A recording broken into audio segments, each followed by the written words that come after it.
నమస్తే friends, welcome to my classes. నేను మీ దండు వెంకట్రాములు. ఈ వీడియోలో మనం టీజీ ఎడ్సెట్ కౌన్సిలింగ్ రిజిస్ట్రేషన్ ప్రాసెస్లో ఉన్నటువంటి కొన్ని ఇబ్బందుల గురించి వీడియోలో స్పెసిఫిక్గా ఎక్స్ప్లెయిన్ చేసుకుందాం.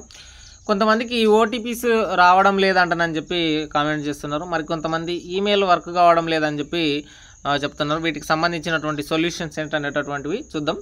ఎడ్సెట్ కౌన్సిలింగ్లో కొన్ని సర్టిఫికేట్లు లేకపోతే ఏంటి, ఇప్పుడు ఫస్ట్ ఫేజ్కి సర్టిఫికేట్లు అందనటువంటి వాళ్ళు ఏ విధంగా చేసుకోవాలనేటటువంటి కాన్సెప్ట్తో మరొక ఫర్దర్ వీడియో నెక్స్ట్ వీడియో వస్తుంది. ఆ అప్డేట్ని చూసిన తర్వాత ఆ గైడ్లైన్స్ ప్రకారం మీరు ఎడ్సెట్ ఫేజ్ అనేటటువంటిది రిజిస్ట్రేషన్ ఫస్ట్ ఫేజ్ని చేసుకోండి.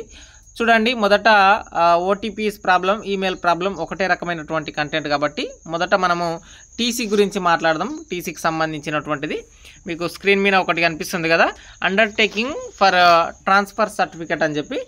ఈ పేజ్ అనేటటువంటిది మీకు నేను టీచర్ బాడీ టెలిగ్రామ్ ఛానల్లోను మరియు వాట్సాప్ ఛానల్లోను ఇస్తా, కింద డిస్క్రిప్షన్లో లింక్ ఇస్తా.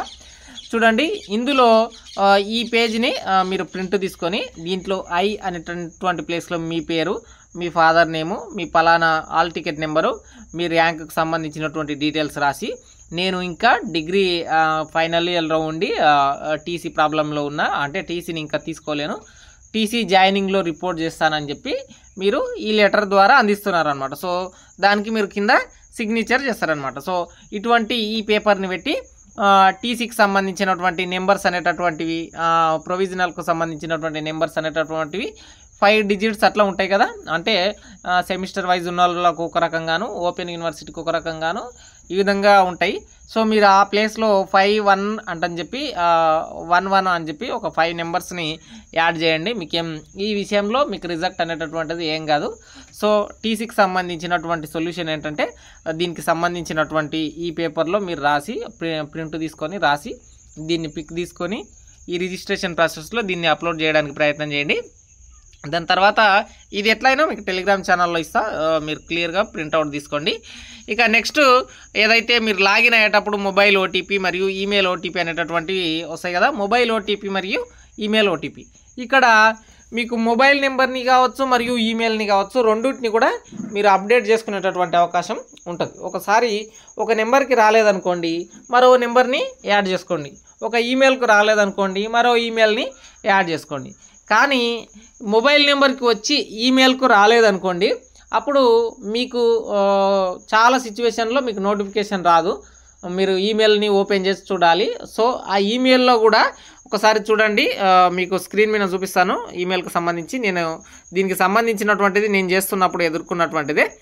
ఒక విద్యార్థి చేస్తున్నప్పుడు మెసేజ్ అనేటటువంటిది ఏ ప్లేస్లో కనిపించింది ఈమెయిల్లో అంటే, ఇక్కడ ఆల్ లేబుల్స్లో మీకు స్పామ్ మెసేజ్ అనేటటువంటిది ఉన్నది కదా, ఈ ప్లేస్లో కనిపించింది. అంటే నేను రిజిస్ట్రేషన్ ప్రాసెస్ చేస్తానంటే 24 రోజు చేసిన, అయితే ఓటీపీ రాలేదు, సర్లే అని చెప్పి మార్చిన, అయినా ఓటీపీ రాలేదు. 25 రోజు మార్నింగ్ నా ఈమెయిల్ మొత్తం చెక్ చేస్తానంటే ఈ స్పామ్ మెసేజ్లలో దీనికి సంబంధించినటువంటి ఈమెయిల్ అనేటటువంటిది ఉందన్నమాట. సో ఈ స్పామ్ మెసేజ్లో దానికి సంబంధించినటువంటిది ఈ విధంగా టీజీ ఎడ్సెట్కి సంబంధించినటువంటిది ఉంది అనమాట. సో దాని తర్వాత చేసిన అనమాట. అయితే ఇక్కడ మీకు ఒక చిన్న విషయం చెప్తా చూడండి.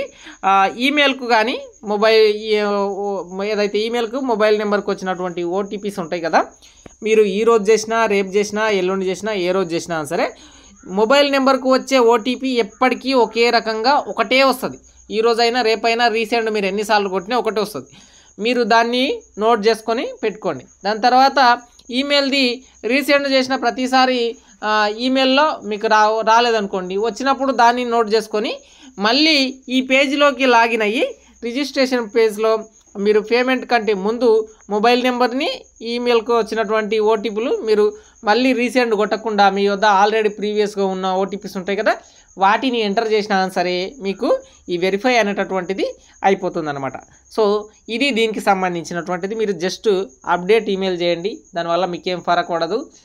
మీకు సీట్ ఎవరికి వచ్చింది, ఎక్కడొచ్చింది అనేటటువంటిది ఆ ఈమెయిల్కు, ఆ నెంబర్కి రెండింటికి వస్తుంది. ఈమెయిల్ మీది కాకపోయినా సరే ఏం కాదు. ఇంకొక డౌట్, ఓన్ మొబైల్ లేనటువంటి వాళ్ళు కూడా చేసుకోవచ్చు అంటే కొత్త ఈమెయిల్ని క్రియేట్ చేయండి. ఆల్రెడీ మీరు అప్లికేషన్ అప్పుడే ఇచ్చింటారు, అది కాకుండా కొత్త ఈమెయిల్ని ఇవ్వండి, అప్డేట్ చేసి మరియు కొత్త ఫోన్ నెంబర్ని కూడా ఇవ్వచ్చు. ఇంకొంతమంది పెళ్లి చేసుకున్నటువంటి వాళ్ళు ఉంటారు కదా, వాళ్ళ హస్బెండ్కి సంబంధించినటువంటివి కూడా ఇవ్వచ్చు, దానివల్ల మీకేం ఫరక్ పడదు. సో ఇది ఈమెయిల్ ఓటీపీస్ ఎర్రర్కి సంబంధించినటువంటివి మరియు టీసీ ప్రాబ్లంకి సంబంధించినటువంటిది. ఫర్దర్గా అన్ని ప్రాబ్లమ్స్కి సంబంధించినటువంటి సొల్యూషన్స్ని మనం వెతుకుదాం, చర్చిద్దాం, ప్రకటిద్దాం. మీరు నేను అందరం టీచర్లు అయ్యేంత వరకు టీచర్ బడి అనేటటువంటిది విశ్రమించదు. టీచర్ బడి యూట్యూబ్ ఛానల్ని ఫాలో అవుతూ ప్రతి ఒక్క వీడియోని మీకు అవసరం ఉంటే మీరు చూడండి, మీ ఫ్రెండ్స్కి అవసరం వస్తున్నట్టు మీ ఫ్రెండ్స్కి చూడడానికి ప్రయత్నం చేయండి. Please do subscribe our channel teacher బడి.